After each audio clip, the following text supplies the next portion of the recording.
I would like to know, since I feel this way today, do y'all ever wake up just feeling gross? Like, you didn't, like, and I know, like, here's what I feel like. I feel like I went out last night and got completely hammered, and it feels kind of semi like a hangover.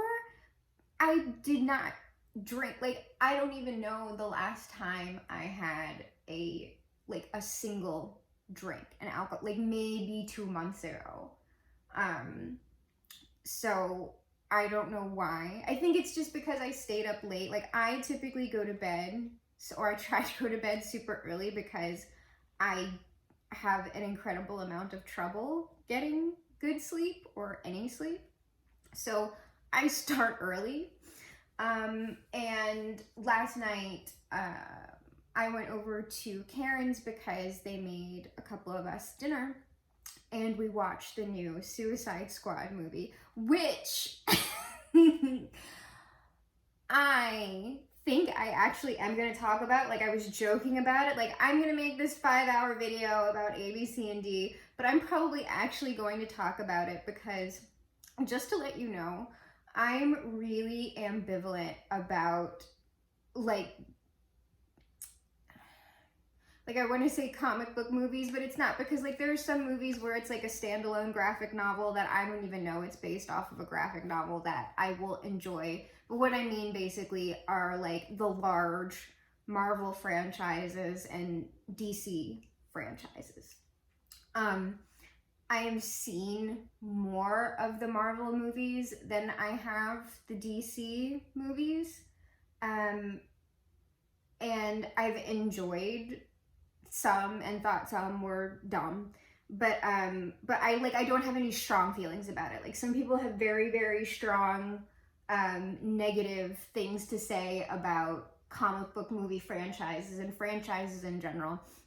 And I do agree. Like, here's my one opinion about like launching the franchise, because I get it from an economic standpoint, from a return on investment standpoint, that you want reliable product, essentially, when you're making these big movies. You want something that's good in the sense that people are going to come see it. And if you have a franchise, you know, a bunch of products or content or whatever under that same umbrella of like this one thing that people enjoy, like, people are going to keep coming back to see the same thing because they're like, oh, well, I enjoyed that, and so, you know, whatever. But for someone like me who doesn't really like buy in hard to any of the franchises, like I'm saying, like, keep it. I don't want it to go anywhere. I think it's fine. I'm not very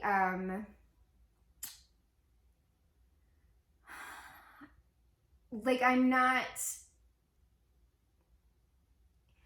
dismissive of obviously of like genre fiction, genre movies and things like that. Like, that all has a place, even if I'm not buying hard into it. I don't think like they're trash and should go away forever and we should be making better things. But for someone like me who isn't really super into any of that, I would prefer like more just like fun movies like that are just standalone, like just like one movie, like that's it, just one movie. And we have like a bunch of like just the one movie things for people who kind of don't want to keep following like these very, very long like plot lines and character arcs, and you know, we have to watch the spin-off series and like, oh, there's the YA novel tie-in and like, I don't really want to get that involved with something. I just want the one shot, which is why I tend to like just read novels. And if it's a series that I'm reading, like, for me, I don't like the series that has like 20 novels, like 20 plus novel like series. I'm just like, you know, like the sweet spot for me for a series, no more than 5 books. After that, dismiss those characters, like whoever your main and like some of the sub characters were. If you want to keep writing or creating, like, I'm fine with maintaining the world. Like, if you want to keep writing in the world, I'm usually good with that. But like with a different set of characters or something different going on, like a different perspective of something going on in that world. Like, if it is the same main character for 20 plus books, like, I just get tired of the same person, essentially, the same thing over and over and over again. Because you can be as inventive as you want, but like, for me, it just gets tiring. I like different things. So yeah. So, and anyway, having said all of that, I was not expecting much from the movie that we watched, because we had dinner and we watched Suicide Squad 2. And I saw the first Suicide Squad movie, and while I love Margot Robbie and everything like that, I was just like, ooh, this movie's not good. It's not good. There were some really interesting things, like some of the effects with like how Enchantress would switch, like from her human self to like Enchantress, was really cool. I remember that, and of course I just liked Margot Robbie. I like her, but I did not like that movie, and so I was not expecting, like, I was just like, oh, Suicide Squad 2, okay, fine, whatever. Like, I'm just going to hang out with my friends and the movie will be on, and I am not expecting much at all. 5 stars! I have not watched a movie in an exceptionally long time. I do not watch a lot of TV or anything like that. So I was just like, oh, whatever, blah, blah, blah. It'll be something on as a distraction. I was invested. And I have, I have a lot of things to say, because really, I have no major negative things to say about that movie. And for me, that is a big deal. That is a very big deal, because usually I'm just like, yeah, but, no, I had a really great time. And the one negative thing that I have to say about it is really just like a visual thing that they were doing that I found a little bit confusing, just because it wasn't done consistently. And when they would do it, I would be like, what's going on right now? And then it's like, it would like take a second for like the visual to connect with me. And I was like, oh, okay, this is a representation of this. But I felt that it wasn't done enough within the movie, or like it was only done with like a couple of characters, and I just found it confusing at some point, because the transitions were, I don't know. I'll get into it if I like make a video about that. But I have very strong feelings about that movie that are like really positive, and actually more than just sort of the style of the movie or the writing or whatever. I thought it made actually some really strong, aggressive statements about important topics. And it made me think about, you know, what we mean, like when we talk about writing or making things, writing women well, writing diversely well. Like, how are we, like, what does that look like?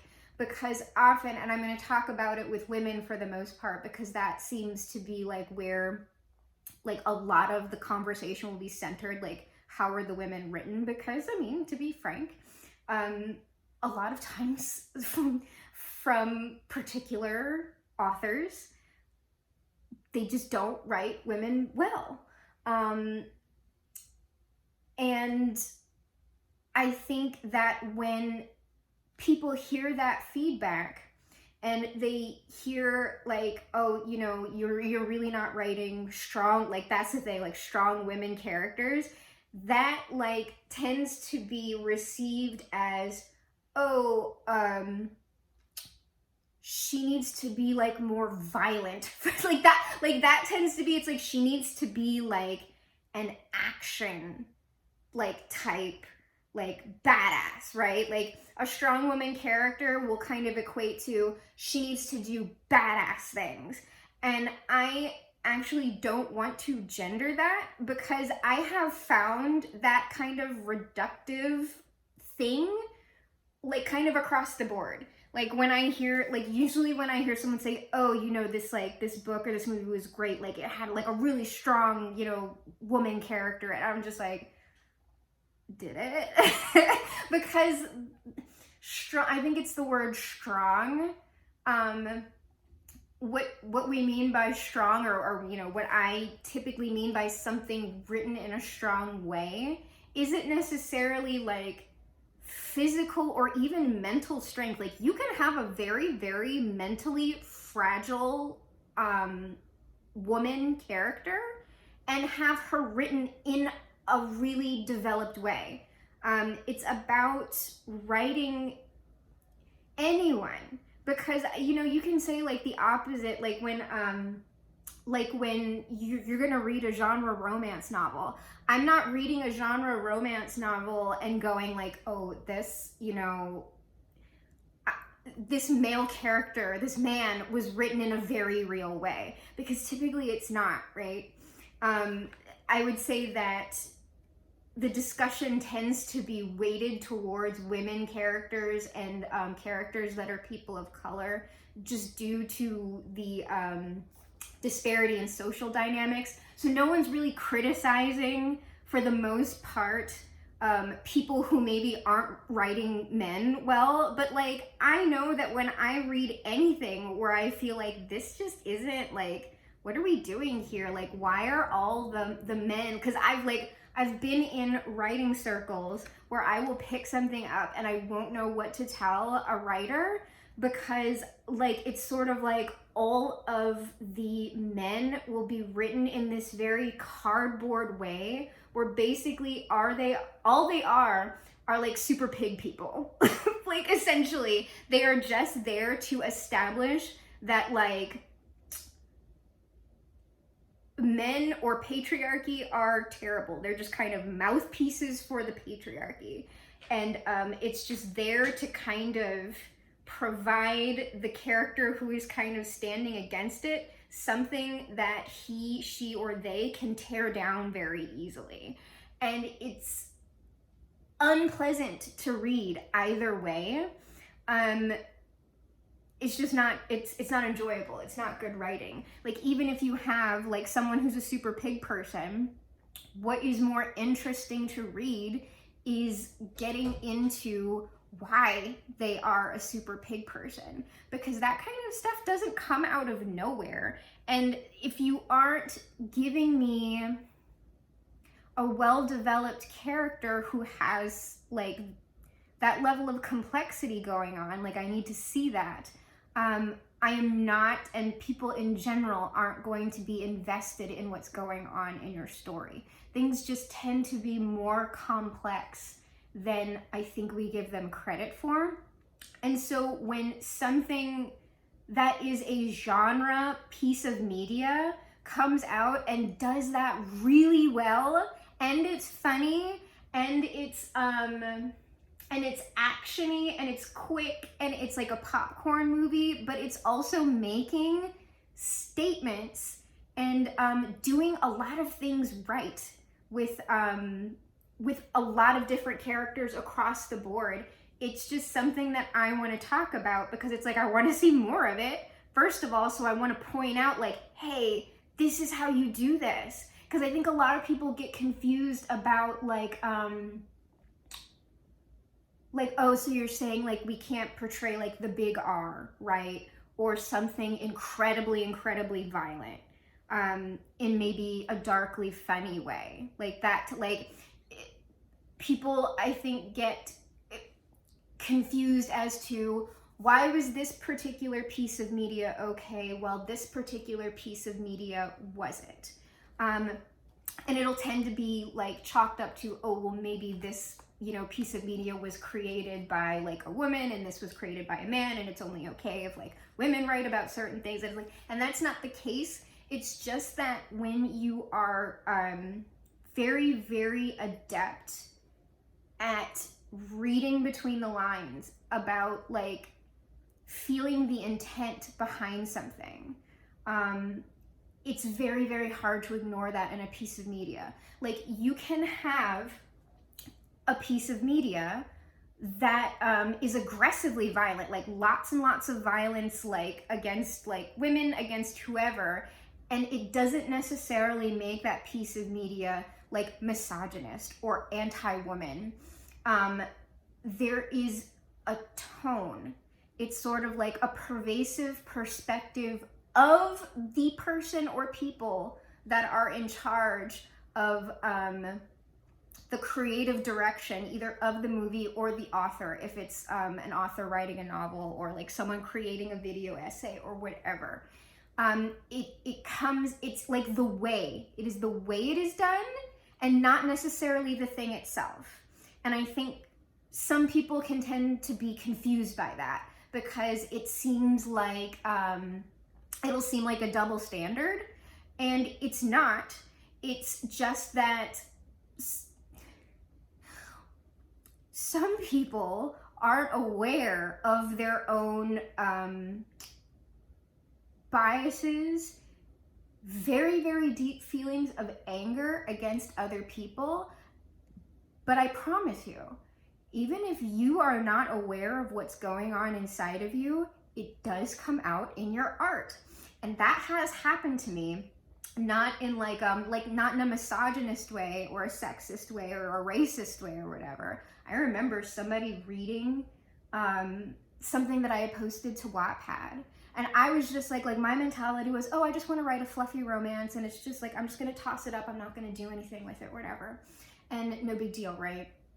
And so there was sort of like, back when I was sort of on Wattpad more, there's like a culture of like, hey, like we're gonna get together in a group and we're gonna read each other's stories and we're gonna comment on each other's stories, like our critiques, like what we thought. And there were some pretty good groups like in that way. Like people would leave like really, really thoughtful critiques on your stuff. And I remember like being like, whoa, like, cause usually what I've found is that when you get critiques like in a writer's group or something like that, it tends to be on the whole pretty surface level. Like it'll be like if your sentence structure is weird, or like mistakes in grammar, things like that, which are very, very important, because like if you're confusing your reader, like it's gonna take them out of the story. You're not communicating effectively, right? So that is all important. But I tend to, like, that is not the first thing that I'm looking for. I tend to go very, like way back. Like, I'm looking at, like, am I connecting with this? Like, I'm gonna leave the grammar for other people. What is most important to me is, am I connecting to your story and your characters? Why and why not?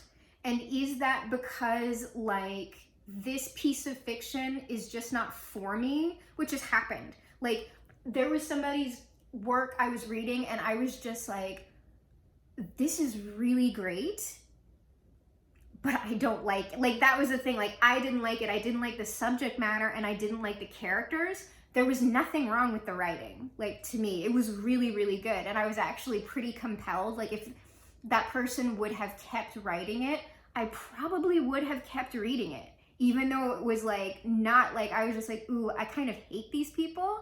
But it was done really well. I was just like, I hate these people and I hate kind of this setting and these themes, but it's good. So that can happen. But what I tend to focus on is like, I don't like, am I not connecting with it for those reasons, which are valid reasons, but again, there's nothing wrong with the writing at that level. There's nothing wrong with the work. I'm just not the audience. So there can be that, but then there can also be like, you know, are the characters two-dimensional? Like, if you're going for atmospheric horror, like you can't really have like your monster monologuing constantly. Like that was something, like someone was going for really, really atmospheric horror once. And like, you gotta be like, atmospheric horror, which is my favorite. And I'm going to transition into this finally. Atmospheric horror is my favorite. I wish, like I'm trying, like the 2 short stories that I'm trying to get out this month, like one of them is atmospheric, like really, really weird, creepy. And I'm just writing it. I'm writing the first draft right now. And I'm just like, I am out of my depth. I'm going to keep writing this, but I'm out of my depth. It's very hard. And I couldn't quite tell you what it is that like it's something with the language, it's something with like the particular type of setting, word choice, but like I could name it, like Arthur Machen, you know, I think Paul Tremblay in at least Head Full of Ghosts gets creepy atmospheric at some points, but it's not quite the same thing. It's like I need that like weird, like creep, like, ooh, I just feel really unsettled right now and I'm not quite sure why. House of Leaves is another good one. Like for the most part, like once we start getting into like all of the like the typesetting, like if you've read the book, you know, like it's very like it's a very like visually experimental novel at some point, which I appreciate, but it doesn't, you know, it doesn't get me in my gut, right? I think it's interesting, but when I'm like turning the book every which way, it's like, oh yes, I get this, like with the concept of the labyrinth and like blah, blah, blah, blah, and you know, stream of consciousness, whatever. But I prefer not necessarily a linear narrative, but when it comes to atmospheric horror, that kind of like straight flow through is, I don't know if it's what I need, but the how experimental that novel was with its use of text and everything else did take me out of it. It did take me out of that really, really like aggressive like creepiness that like House of Leaves does really, really well. Diania House, that was, thank you Karen for like wrecking that to me all those years ago. It was like I think it, if I'm remembering it right, it was kind of like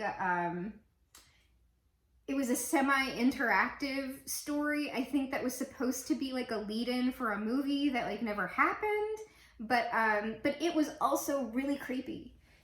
It was the house, this particular house that was maybe like, it was lots of different houses that were maybe like supernaturally connected somehow, and they would like sort of exude like really, really pleasant sounds and smells to kind of pull you into the house, kind of like one of those like carnivorous plants, right?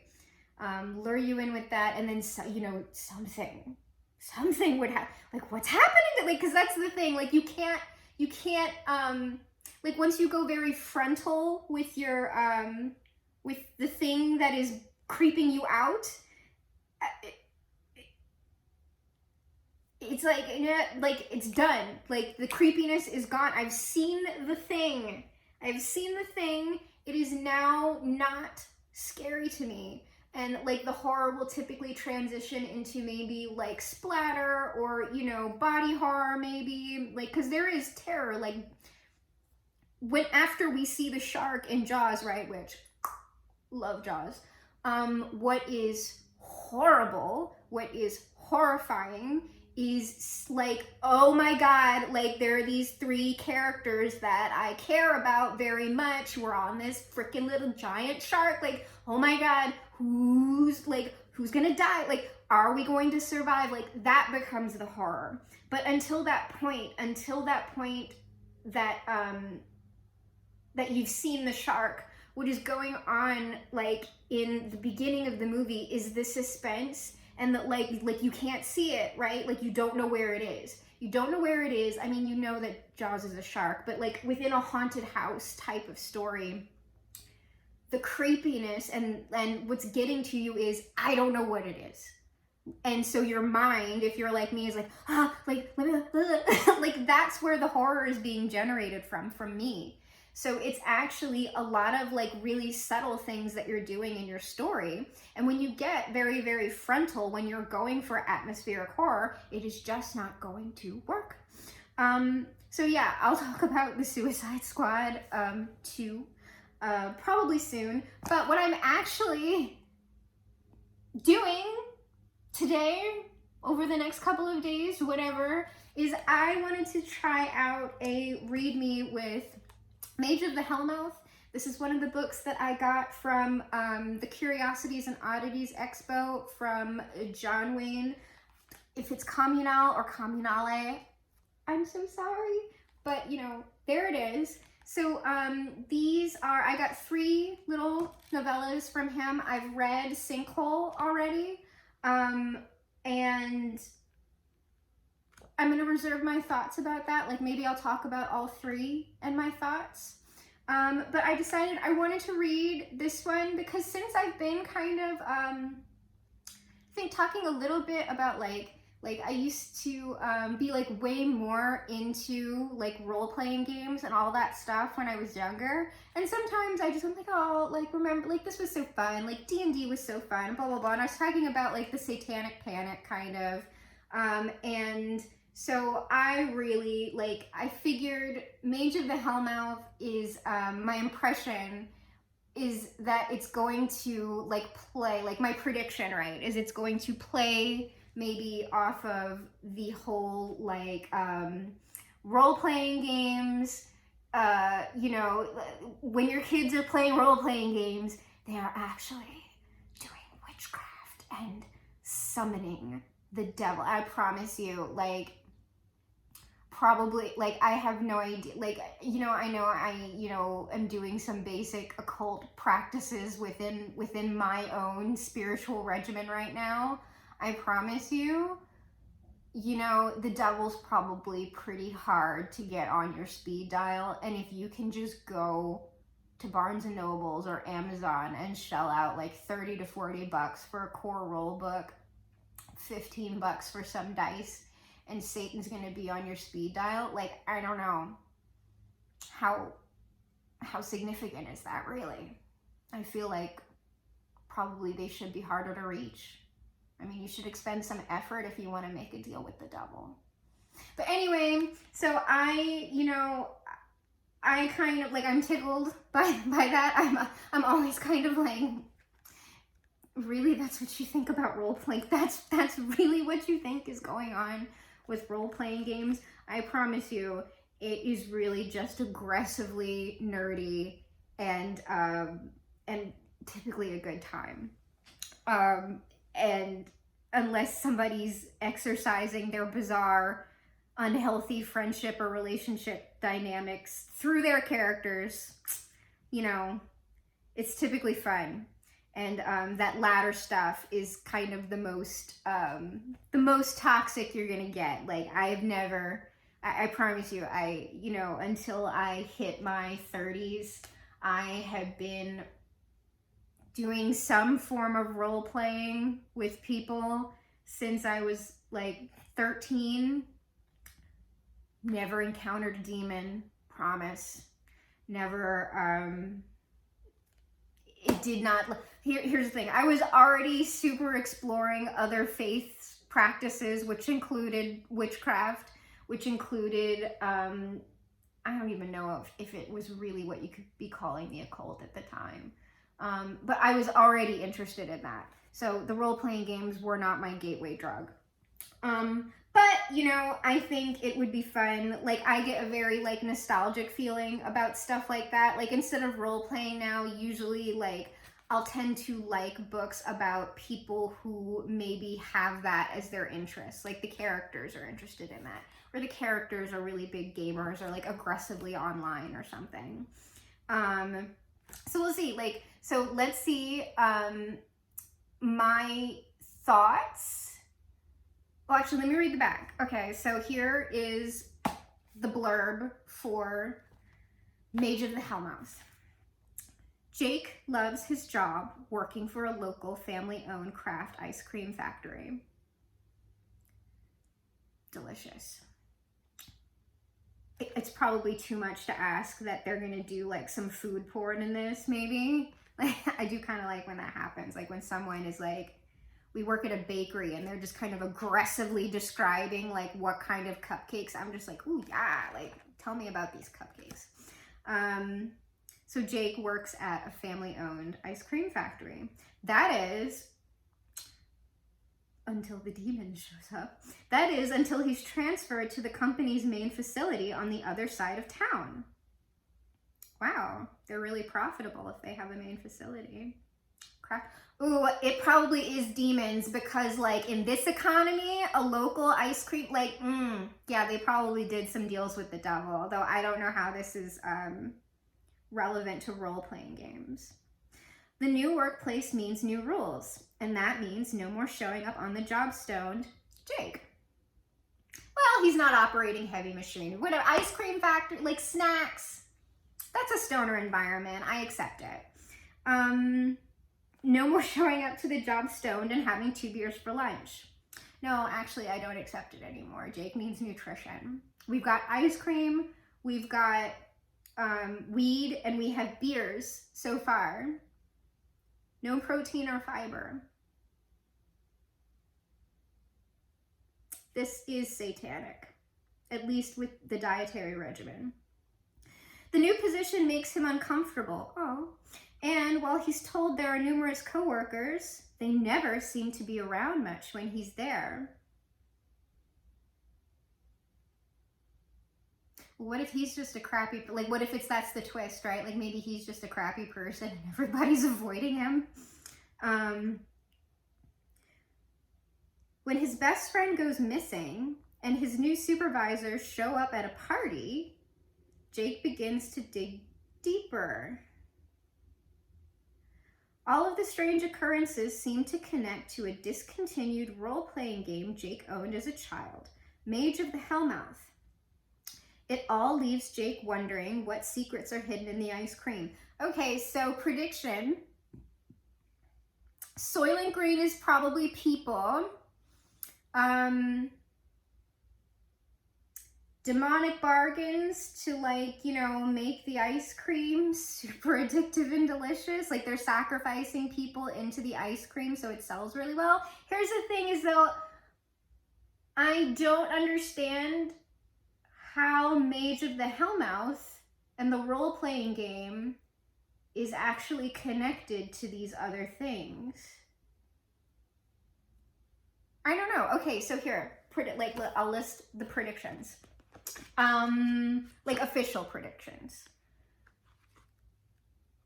There are demons. Cause like whenever we start getting into this stuff with like demons and role playing, like sometimes people do like, but were they really mad the entire time though? Like, was there really a demon?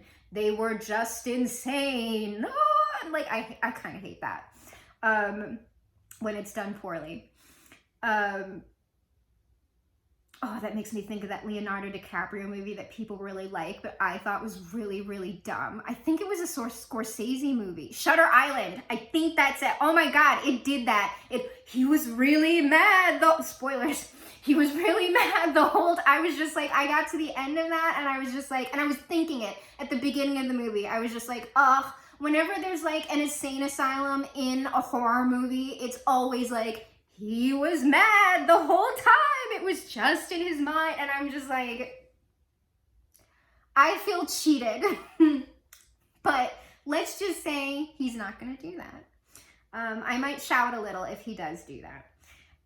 So let's just say there are going to be demons.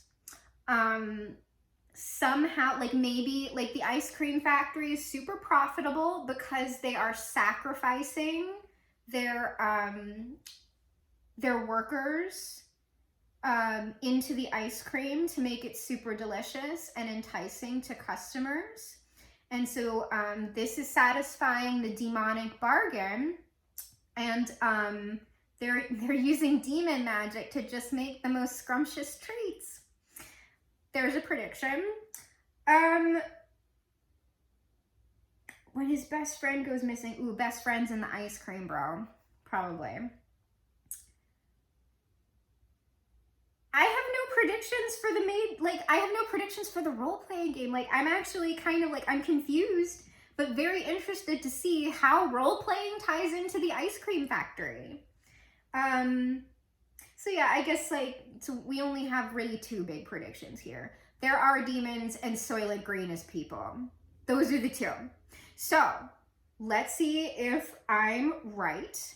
And how this goes. So I will read, and if I stumble upon something that I feel I need to like get angry about or make a comment about, I will come back.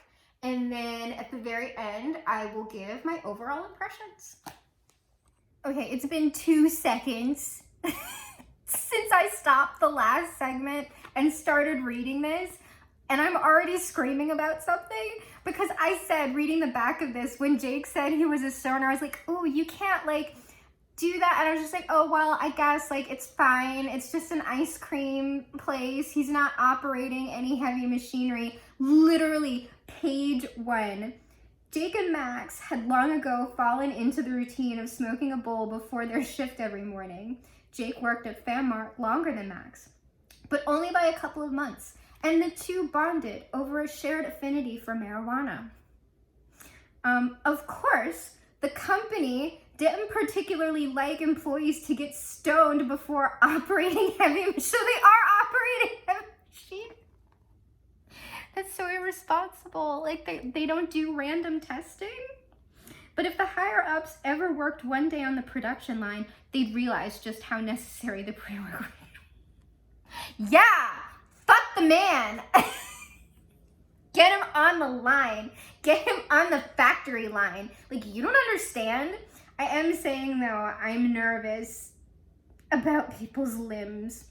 Ooh, another prediction. Maybe because they're stoned, somebody falls into, you know, the machine and gets ground up, but nobody tells anybody. So anyway, I just found it hilarious since I was like on the back. I was like, oh, it's fine. It's just like nobody's operating any They are operating heavy machinery. This is an extremely irresponsible book already. I'm checking in at chapter 12 because I need to go get ready because I'm going over to another friend's get together for a few hours this afternoon. And I wanted to give some general thoughts before taking a break and then coming back. And I guess I'm kind of glad I'm breaking now because we haven't really, like, it's just kind of starting to, like, the weirdness has begun, I guess, little hints of it. But I'm not at a point where I'm just like, oh my God, like, I don't want to stop.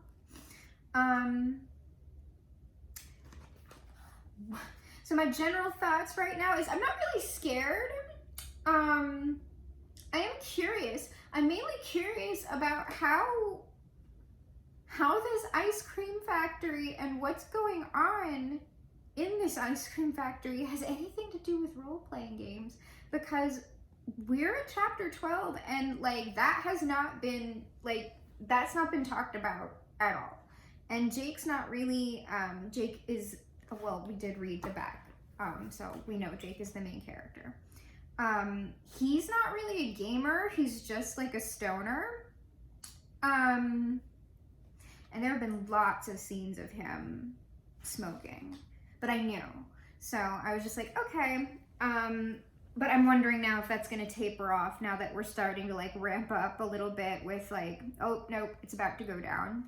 So here's some thoughts, because I marked, while I was reading, I was like, I literally can't stop reading this every second to shout about something. But I loved, because I know I mentioned like when we start talking about things like specialty ice creams and like, you know, when somebody is setting a novel at a bakery, I'm like, ooh, like, is there going to be food porn? There was not really food porn, but I did get fed a little bit because like it was page 2. FanMart made ice cream, but not just any ice cream. They made what was referred to as craft ice cream or craft cream. depending on how pretentious the person referring to it was. I would be the pretentious person referring to it like, you know, the brand, like the, you know, the marketing one. Oh, it's not just ice cream. This is craft, like, you know, that's kind of gross. That actually makes me think of a couple of things, but predominantly ranch dressing, like craft cream. I'm gonna stop. Fammark infused unique flavors into their confections to create a countless number of combinations, such as rosewater, cucumber, yam, and apple curry walnut. Listen, I kind of like these little, like, just completely disparate. You had me at the rosewater and cucumber, but lost me at the yam, even though I really, really love yam, like, by itself. Like, I don't know, like, a sweet potato ice cream might be really good. Apple curry walnut might work. I've actually had, there's, I don't know if Creole Creamery still does it, but they have, or had an ice cream flavor that was like, it was, I think it's called sweet curry. But like, it was very good, but like the curry, like it did kind of taste like curry, but then it was also spicy. And so it was very interesting to be eating something, cold that was also spicy and a dessert. It was really good. Anyway, so I just liked how, yes, we did get a little bit of like, what types of ice creams? But he was kind of, like, I'll note, I think I marked it later, he was kind of shitting on the fact that, like, about this pretentious ice cream and the pretentious flavor combinations. But later on, once my man is like knowing that he's getting a raise going to this new facility, he's like, oh, but like I can start getting these craft beers that I don't get because they're too expensive. I was like, oh really? It's okay. Like the craft beer is fine, but like F all of us over here who like, you know, the pretentious ice cream, I like, you know, right? Because like if you ever read the back of one of those beers, it is just as pretentious as, you know, the over-designed, overly thought about, you know, cupcakes and ice creams and whatever, the deconstructed whatever. I love it though. I love all of it.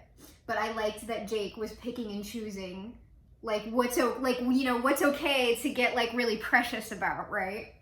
I enjoyed that. Oh, here, all of my little notices are like nothing to do with the horror and just me going, oh my god, same.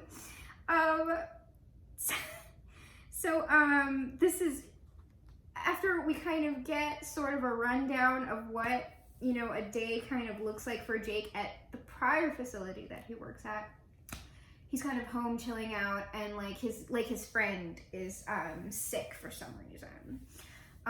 And so he's kind of like waiting to hear, like, I forget if at this point he knows he's going. I think he's just worried about his friend being sick. But he's mentioning, he's at his place and he's talking about his phone.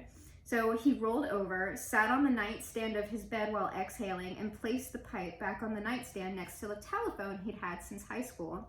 It was the kind where the receiver and the base were made of clear plastic, so the guts of the phone were visible, and there were a few surreptitiously placed tiny light bulbs within that flashed every time it rang. I owned this phone, and I owned this phone because it was amazingly cool. Like, it's still cool. Let's not lie about it.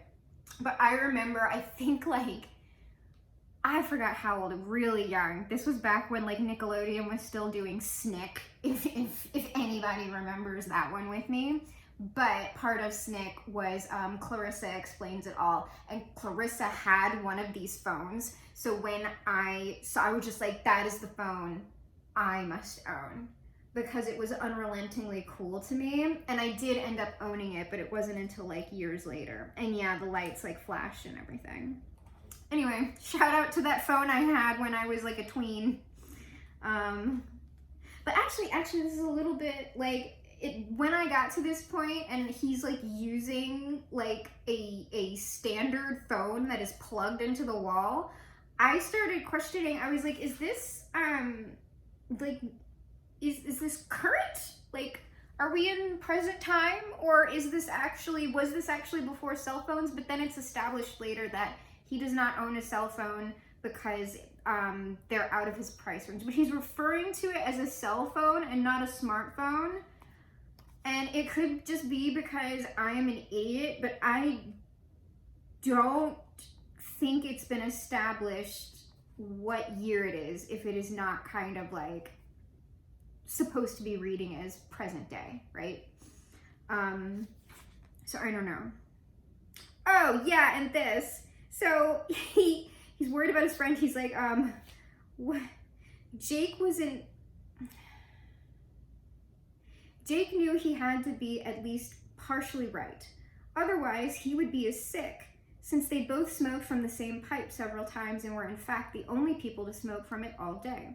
Jake was in worse shape than Max, especially when it came to what he put in his body, subsisting primarily on fast food burritos and an assortment of food-based substances requiring no effort to prepare. I'm just saying, I said on the back of this, I think we were talking about like work beers. Yeah, having 2 beers for lunch, ice cream, like working at the ice cream factory, like getting high before you go to work and everything else. I was just like, look, we are not being healthy about this. And there was a nod when he started talking about his lunchbox, which was I thought it was really cute that he's got a Dawn of the Dead lunchbox that he brings to work with him, that he what's in the lunchbox is 2 beers, and I forget if it's 2 granola bars or just 1. And I love, like, this is not on the page, but what I like to think is that it is actually the same granola bars every single, like, those granola bars are actually never eaten. They're actually never even taken out of the lunchbox. Like, the only thing that goes in and out of the lunchbox is the beers, and the granola bars are just a nod to potentially what could be considered health. But I mean, at least he's self-aware, right? He knows, like, I am not nourishing myself appropriately. And we like to know that at least people know. Also, I like the assortment of food-based substances requiring no effort to prepare. Yes, I subsist mostly off of like crackers and like not even real cheese for the most part. So I'm one to talk. Yeah, like crackers, cheese, and like I don't know, I was doing really well with making myself salads for like a few months in a row. But I have fallen off these last 2 weeks. I have gotten so incredibly lazy. It's just like crackers, cheese, cereal, iced tea, sometimes a marshmallow. That's it. I really need to get back on track though, I guess, with taking care of myself nutritionally. But yeah, it's completely because like I cannot be bothered. There are other things I would rather be doing than cooking. And if I don't need to cook for myself, I'm not going to. Like I enjoy the food that I eat, but I'm just like, ugh. I know my nutrition needs to be better, but also more work. No thanks. And I'm not gonna get a subscription like HelloFresh, not sponsored, by the way. I'm not buying into that. Oh, I thought this was weird. This is like right after him talking about his diet. His friend gets sick and he's trying to figure out, he's like, oh, well, what's wrong, blah, blah, blah. And his friend has a sister named Paris. And I'm kind of, I don't know why Paris was even, maybe Paris comes into play later, I don't know. But as of right now, Max and Paris just kind of exist because Max needs to be sick and eventually missing, I guess, so that, you know, Jake has, you know, something going down that he needs to investigate. But I don't know if Paris is going to come into play with the missing later, or maybe she goes missing too. I don't know. But it is brought up that Jake has a little bit of a crush on his best friend's sister, but he's not really acting on it, which, you know, understandable. But what he says was, he's on the phone with her and he says, "Okay," he began, "don't worry about it. Just take care of Max. I'll put a note by his bed for him to call you when he wakes up. Thanks." Jake should have hung up right then, but his mouth acted faster than his common sense. "And Paris, make sure to take care of yourself too." He said it with a rehearsed false intimacy without realizing how lame the words would sound until he heard it himself.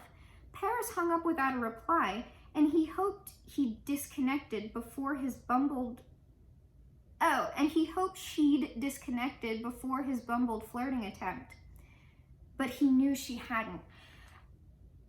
And I was like, what? I was like, wait, hold on, this is flirting? Like, I don't know if he, like, is that flirting? I feel like he was just being nice. Like, obviously, like, he's establishing that he has some kind of ulterior motive here to his statement. Like, but that's kind of odd, like, for the character. I'm just like, so he wouldn't have, like, been considerate of her if he wasn't flirting with her? This is someone he's known, like, a while. So, I don't know. I just thought that was weird. And if that is actually flirting, I have been missing so much flirting.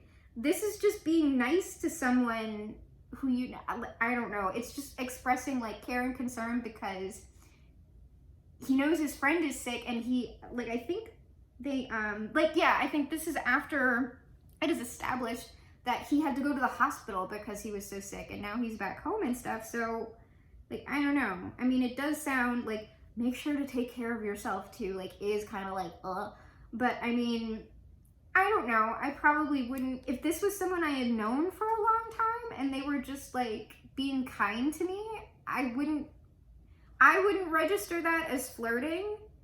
And I'm kind of surprised that he's considering that flirting.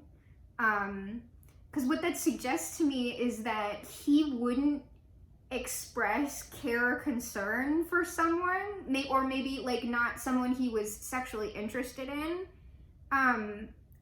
unless, like, he wouldn't express care and concern to someone he was not sexually interested in pursuing. Right? Like, of the opposite sex or opposite gender, maybe? Like, I don't know. I don't quite know if he is straight or not, because something happens later on that I was like, oh, but then something happens immediately after that where I'm like, oh, okay, wait, no, he's not bisexual? Like, I'm not sure. So I just found this very confusing because it suggests a certain attitude that I didn't like. It kind of took me aback. And also made me go, oh my God, like, are people thinking I'm flirting with them when I'm just being nice? Like, what the hell? I don't know. I'm a little bit, that was like the scary, that's the scariest thing to me at the moment, that people have been thinking I've been flirting with them when I've been, like, hoping that they're not sick or that they're okay.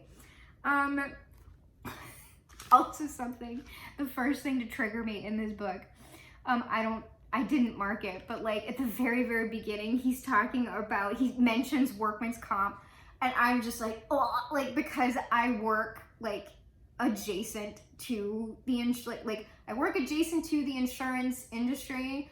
I am not, like, an agent or an adjuster or anything like that, but that's, like, kind of the language that I'm hearing day to day, so it's, like, the last thing that I want to hear about in a book I'm reading is workman's comp, like, really. But it's pretty brief, but since he works in a factory, like, it's gonna come up. Okay, so, when he mentions it pretty early on, but it's established that he works at this smaller facility, and he's been to the larger facility, like, once before, I think, for some training.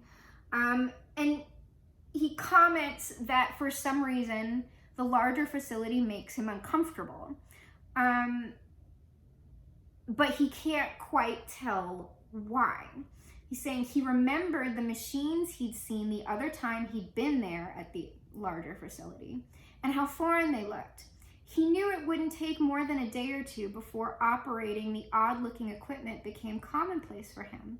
But the machines did have an otherworldly aesthetic that made Jake nervous. And I was like, these are some non-Euclidean ice cream machines. And then I kind of got like the second I thought that, I started thinking about what type of ice cream would a non-Euclidean ice cream machine make? Like, what would it look like? I was like, what would fifth dimensional ice cream look like? And what would that do to you if you ate it? Horrifying. Because I'm assuming the geometry would also, like, it'd be hard to look at, right? It would, like, just looking at the fifth dimensional ice cream would probably start messing you up instantaneously. And I had marked something else on this page, but I think my little thingy got moved. Oh no, I remember, it was another me moment. He said, one of the reasons he liked his job so much was how easy it was, allowing him to check out mentally. Yup. I used to get so annoyed because once I can learn something pretty quickly, and then it's just a matter of doing it over and over and over again. But then there are days when I'm actually given something that I have to sit there and I have to really, really think it out and figure it out. And those days I am just like, I'm annoyed that I am required to do labor at my job that they are paying me for. How dare they? But yeah, no, I don't know that I mean, it is checking out mentally, but typically what I'm doing is I'm doing my other work in my head while I am working. Like, I'm like figuring out like plot stuff or like characterization and like what I'm gonna do. So it's essentially daydreaming, but you know, it turns into a book, so. Oh, and then I was saying like, they don't do random drug tests at these facilities, like nobody cares. And that does come up, like when he moves to the larger facility, like immediately it's just like, you do know we do random drug tests, right? He's like, oh shit, because he does a lot of drugs. And he's like, he's worried about it for a second, but then like by the time the day is over, he's just like, F it. Like, I don't care.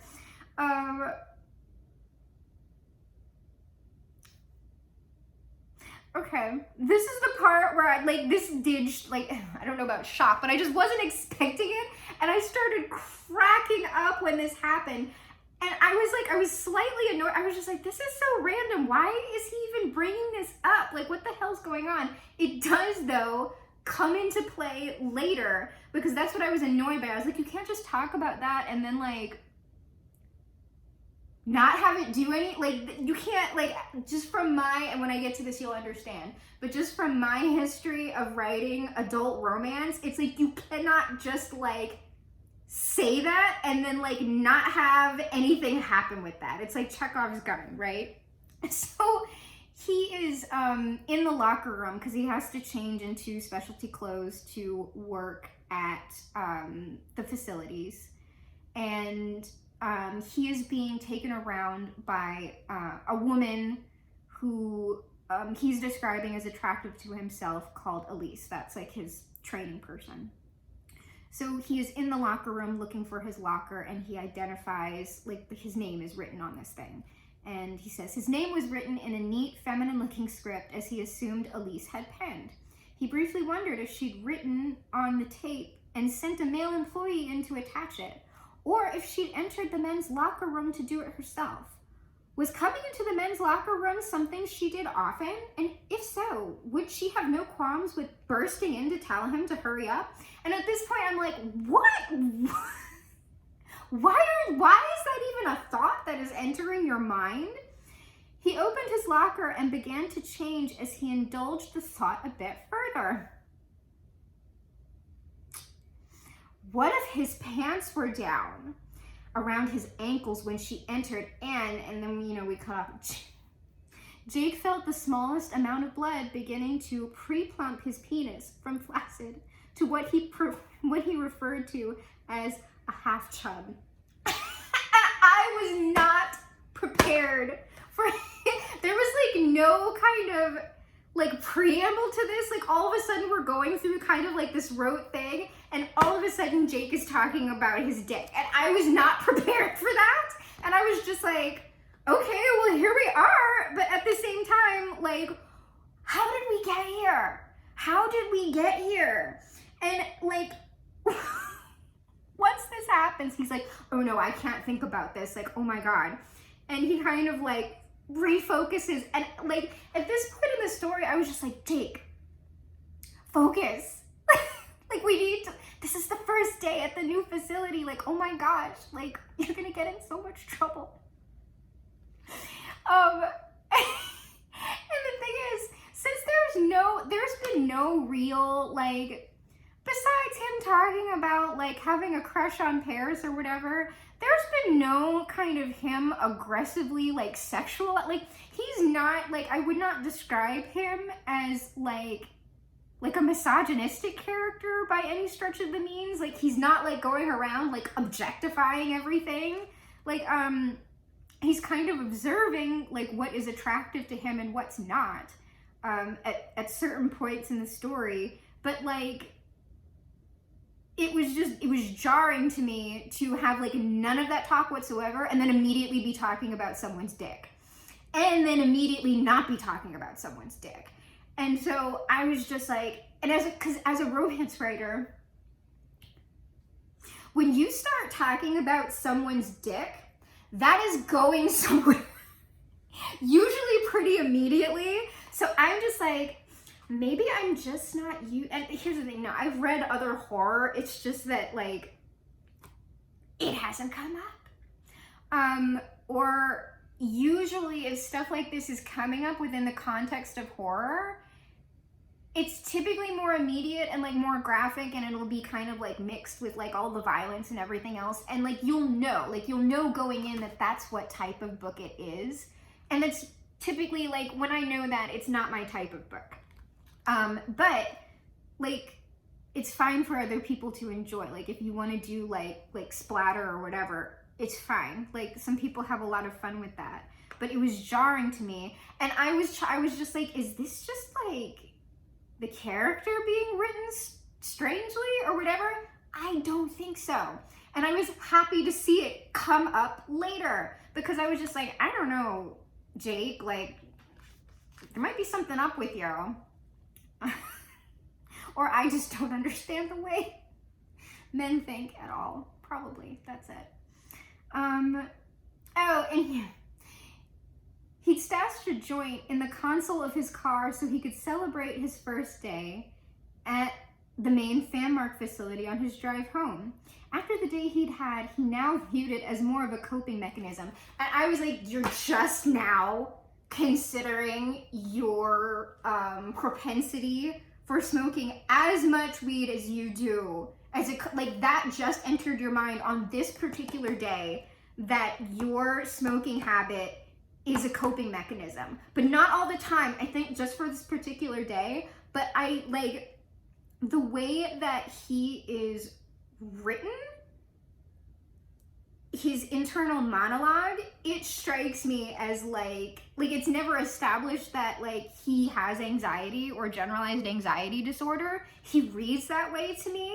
And so the constant smoking is just like, oh, like to me, it's like, if he's not, like, if it's not established that he doesn't have generalized anxiety and he's not like taking medication for that, sometimes like people will just go beyond taking, like smoking weed recreationally, and they're using it like unconsciously as, like they're self-medicating essentially for undiagnosed anxiety. I got very serious with this book all of a sudden. But it struck me as a coping mechanism way before he's considering it on just this day as a coping mechanism. Which is not to say if you smoke weed or do any kind of recreational drugs or recreational drinking that it is always a coping mechanism. It is not. But for this situation, it reads that way. Just for the amount that he's doing it. And it seems like, and this could just be me like reading something that's not there, but it seems like he has a hard time, like he reads to me as overthinking. And so it's like he's talking about like the mellow vibes that he's experiencing after he's smoking or during his smoking. So it just makes me think that like, oh, he can't like chill out unless he smokes. But he's not said that in the context of the story. It's just something that I'm assuming. Here's where things started getting interested to me, because at this point I was like, it's not that I wasn't enjoying this. I actually, and I thought this about Sinkhole when I read it. I was just like, I understand why this is horror. It's very straightforward, and there is gore, and there are monsters and everything else. But I don't particularly feel afraid or dread. And with any horror, that like, you don't necessarily need to feel that for a horror novel. You just need to feel like horrified by something in general that's going on. And sometimes like horror is just like the incorporation of the gore and the monsters and, you know, slightly darker themes is what's making it horror.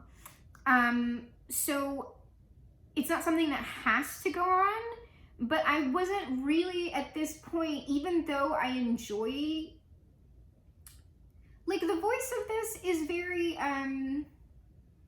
like, it's comfortable. It's like the writing is really straightforward. It's comfortable. Jake has his flaws, but I mean, he's like, you know, pretty nice. And I do, like, I don't want anything bad to happen to him, I guess. He's pretty sweet and emotional, and just kind of wandering around with his little lunchbox, just trying to live his life. So I'm just like, oh no, what's gonna happen to Jake? So it's a nice place to be, but I wasn't really feeling the hook of dread, right? Like with the main facility or anything like that. He was describing it, like he's using words like, I was unsettled, I was this, like a lot of telling, right? But that doesn't make me feel anything. And I'm not especially I wanted something more intriguing about that other facility for me to be sitting here going, oh my freaking God, I cannot wait to get to this facility because the shit's about to go down when we get to this facility. And if, like, I guess based on other stuff that I've read or like written, like you can do that, I guess, by like you have someone else tell you like, oh, did you hear about what happened at the main facility? Like, you know, that kind of thing. Or like there are just existing urban legends about this place that the main character knows about. Or something happens. Like something happens at the main facility, or, you know, other, like maybe there's like a history of accidents, right? Like there's just something going on at this main facility. Because what I'm guessing right now are the people that work at this main facility, they're either like occultists who are in a cult, or they are demons themselves. I'm not sure.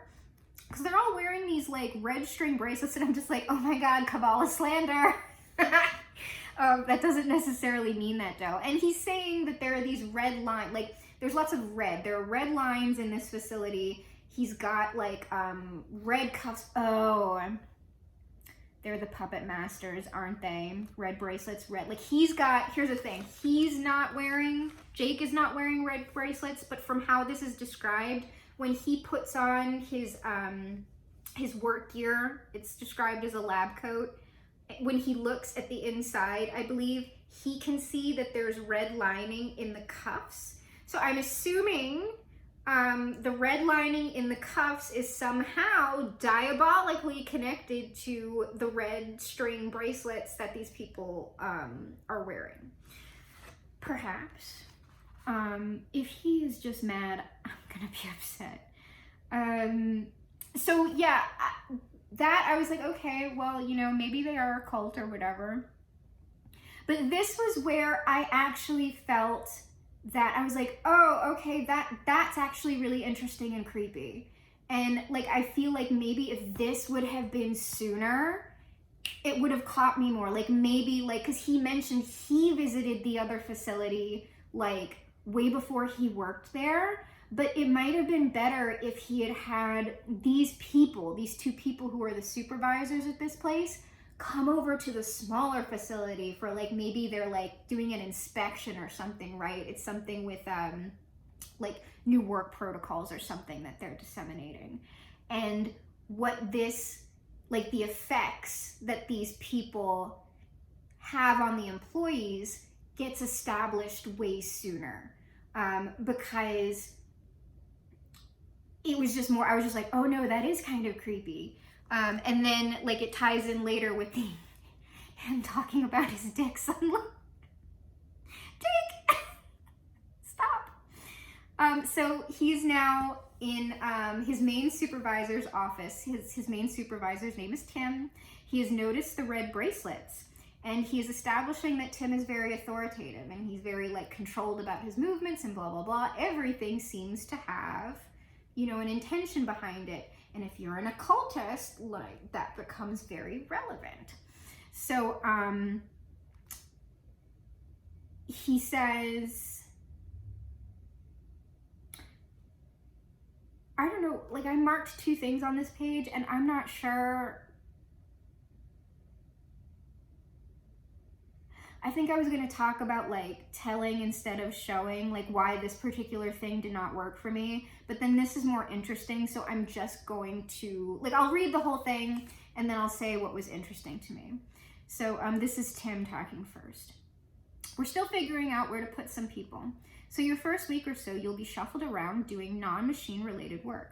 Once things get settled, you'll be assigned to your permanent position. If Jake weren't so out of sorts and distracted by this new environment, he might have picked up on the unsettling way Tim said permanent. It wasn't condescending or patronizing this time, but was as unsettling as it was foreboding. He also didn't notice Tim's mouth curve upward ever so slightly when he finished the sentence. The way Tim talked about figuring out where to put people and once things get settled made it sound like there were, for sure, more new people than just Jake coming into the mix. Oh, he's concerned about this because they shut down the old facility, so he's concerned that his friend Max, who is sick, is not going to be working with him anymore, that Max got terminated instead of transferred to this new facility. So he's been trying to find out, like, is Max working here? Like, I gotta know. So that's why he's establishing, hey, are there actually more people? Momentarily lost in the rush of excitement, he didn't notice Tim stand up and look down with a scowl. I said, follow me. Sorry, sir. Jake stumbled up and out of the chair. His use of the word sir surprised him, since he would never have thought to call Rob sir. Rob's his old manager over at the old company, and we hate Rob. Rob was sweaty and awful, okay? And he he humiliated people in front of other people. Rob sucked, don't worry about it. Something about the way his new supervisor conducted himself seemed to demand the verbal sign of respect. So he is not a yes sir, no sir person, but there is something about this person that has now compelled this behavior out of him. And that, to me, is creepy, when someone can make you do something like that. Like, and I thought that having that happen maybe more than once before this point, right? Having them maybe have gone to the other facility and, like, talk to people and notice, like, being like, why am I acting this? You know, like that. Like, having more of that little compulsion stuff happen. I thought that was unsettling. The idea of someone being able to make me do something I wouldn't normally do or wouldn't do at all, you know, without my consent, essentially, and me not noticing it either. Like, he clocks it a bit here because he's like, why the fuck? You know, but I thought that was really, really good. That was actually, like, once I got there, I was like, oh, ew. And here is where, like, I marked this. I was like, oh, rainbows. I'm figuring this out now. I understand. It is not random. It is not, like, Jake just being weird. But I did, because when I got to this, I was like, Jake, what the hell? And then I was like, oh my gosh. Jake is being non-consensually compelled. Oh no. So Jake wasn't sure. Okay, like, Tim takes him to where he's going to be working I guess, for a while, and it's called The Box. And so he has to, like, to make this as quick as I possibly can, since it's an ice cream factory, the box is the place where they store the ice cream before it gets loaded onto, like, the shipping trucks. And so the ice cream, like, where they're making the ice cream and everything and packaging it is cold. But this place called the box, where they're placing the ice cream and loading it onto the trucks to, like, get shipped out, is, like, way colder. Like, I think he says it's like 20 degrees below. Like, it's like 20 below in this place. You have to wear different protective gear, and you also have to leave the box every hour so you don't get hypothermia and stuff like that. So he is being taken to the box, and he's being shown the other gear that he's going to have to put on before he goes into the box. Jake wasn't sure what he was going to do, or if his new supervisor was truly serious. Oh, I should have started reading much earlier. But I'm like, should I read this? Like, I feel like maybe, considering we have OnlyFans, this is so tame, but I'm like reading some of this. I'm like, should this be behind a paywall? Y'all need to PayPal me some money. Venmo me some tips for reading you some very, very lightly scandalous things. He's talking about the different jumpsuits that he's going to have to wear. So Jake again pointed to the jumpsuits. You mean I have to go back down to the locker room and change, or no, Tim interrupted. I mean, take your clothes off here, now. Is that a new thing? It's like, what? Is that a new thing? Because now. The authoritative halt with which the supervisor delivered his command was jarring. In the small and otherwise quiet room, the tiny amount of echo decayed quickly, making it sound like a touch of reverb had been added to Tim's voice. The effect made his demand sound more terrifying and forceful. Jake wasn't sure what he was going to do, or if his new supervisor was truly serious, but he started to unbutton his lab coat while quickly running through options in his head. He could probably make a break for it and get past Tim fairly easily. Jake really wished he'd paid more attention to the video. Maybe he'd missed some vital information that could possibly make sense of this. Was he really supposed to take all his clothes off in this room right in front of his new supervisor? Could he even do that? The thought of him standing naked in front of Tim was confusing in itself. But the minuscule amount of excitement he felt didn't help either. And I was like, Jake! It's like, look, I'm here for this potential bisexual representation, but at the same time, don't be excited about your direct supervisor, like, demanding you strip in front of him. Like, this is, like, the second day, y'all. And he's like, okay, like, this is weird, but I'm a little bit into it. And I'm just like, no.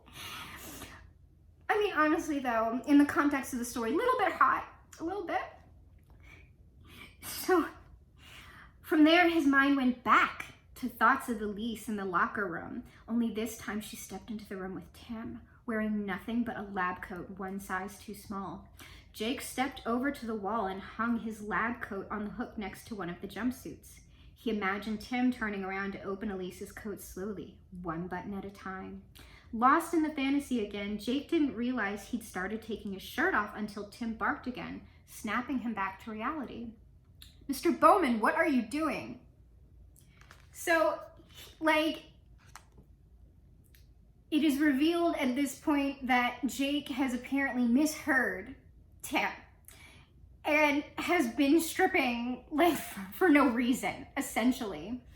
And he says, Jake was completely thrown by how sudden and invasive his fantasy was, as if he had no control over it. He'd had his fair share of daydreams back at the old facility when he was bored, but those were organic and wholly his own. He felt as if this scenario was beamed into his head by force. Like when the news breaks during your regularly scheduled programming to announce the latest. Like when the news breaks during your regularly scheduled programming to announce the latest tragedy. So, okay, at this point, after this, so many things made sense to me. I was like, oh, okay, Jake's not being, like, kind of low down here. These people or this place are having some kind of like intrusive effect on his thoughts. So his fantasies, I'm guessing, like if I am reading this right, like that thing about him, like, you know, getting a half erection or whatever was actually just as like intrusive to him as it was for me reading it. And it wasn't random. It's just that when he first encounters Elise, like we don't get like the aggressiveness of Tim, right? She's like, she is giving him orders, but it's not kind of described in the same like intent, like it's not as clear. Or I shouldn't say that because it makes it sound like the writing is poor, and it's not. It's just that it is suggested more strongly with Tim. It's like reinforced that something is happening here. And I was just like, oh, okay, like we're building. It was subtle and kind of weird. And I was just like, wow, Jake is apparently really horny, and that was not established at the beginning of this book in a strong way. So I just feel very thrown off. Poor Jake, or I'm sorry if I said Tim. Poor Jake. Jake's being thrown off too, but is actually... Is he under the compulsion or is he excited by this? I'm not sure. So I was like, ooh, bisexual rep, but also like, no, you're being sexually harassed, Jake, to, oh, Jake might not be bisexual or being sexually harassed. Maybe. Are these sex demons? Is this sex ice cream? Is Orgone energy being harvested here? So that's where I am at this point. We are now, so like, I'm glad I am breaking here before we're going on to other things, because it's like, okay, now things are a little bit clearer to me about what these people are, or what is going on with Jake and his thoughts at the new facility. And I would say my only thing with the writing is like, I don't know if you had the same impression of me as like when I'm reading what's going on inside of Jake's mind, is that he's over, like, I don't know if this is an instance of Jake overthinking. Like, I want to say it probably is, or like there are instances of things like really being like told to you very explicitly, or like overwritten, so that it is established that, you know, I feel this way and this is like, I don't know, I can't really, let's see if I can find like in what I just read.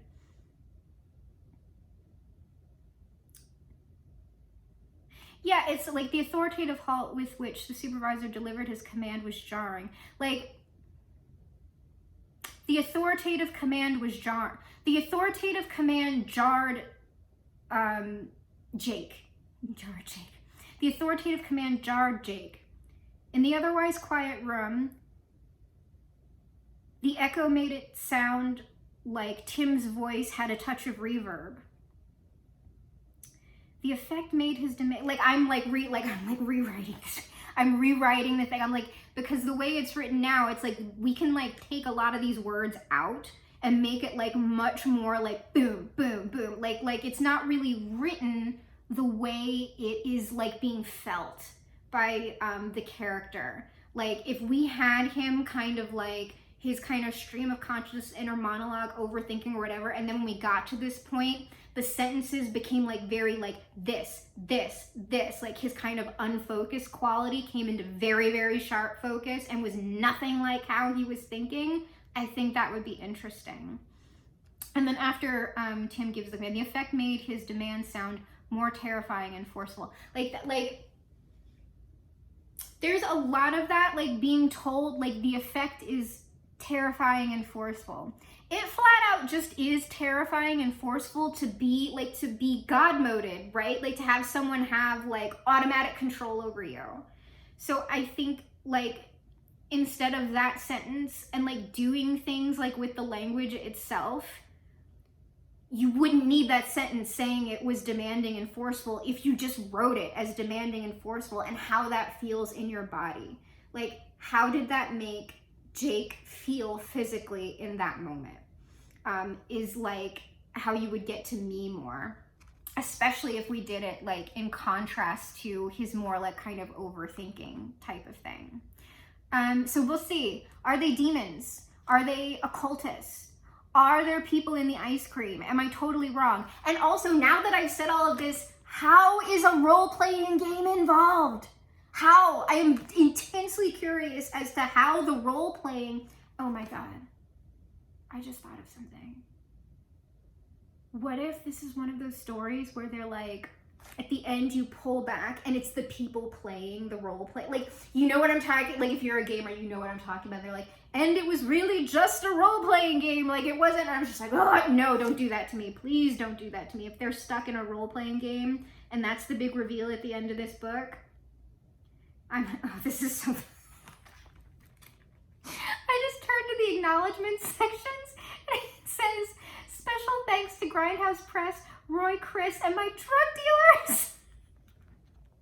All right, I'm leaving now to get ready. Like, I'll come back when I'm back. I went out, I hung out, I came home, I read some more, and I think I'm currently up to chapter 17.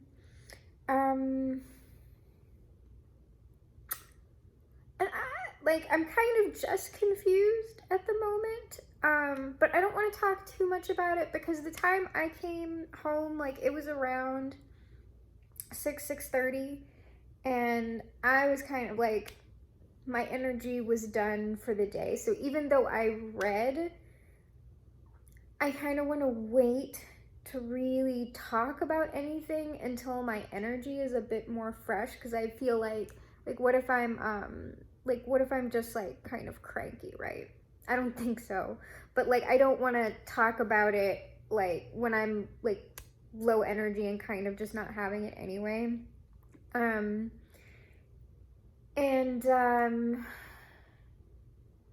don't know, yeah. My main thing right now is that